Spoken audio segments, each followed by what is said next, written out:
академияи миллии илмҳои Тоҷикистон, собиқ мудири пажӯҳишгоҳи демографияи Академияи миллии илмҳои Тоҷикистон, доктори илмҳои иқтисодӣ профессор Саъдулло Ибодович Исломов дар синни 78 бар асари гирифторӣ аз пандемияи нави COVID-19 аз олам даргузашт. дар ин бора раёсати Академияи миллии илмҳои Тоҷикистон хабар дод.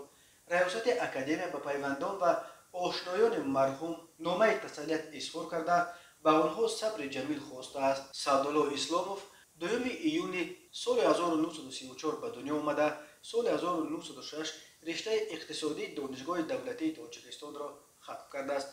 самтҳои асосии фаъолияти илмии Саъдулло Исломов иқтисодиёт, демография ва социология буд. ӯ дар солҳои 70 дар пажӯҳишгоҳи иқтисодиёти Госплани Тоҷикистон кор карда, солҳои 1991-1998 мудири кафедраи назарияи иқтисодӣ, ҳамзамон ноиби ректор оид ба корҳои илмии донишгоҳи миллии Тоҷикистон буд.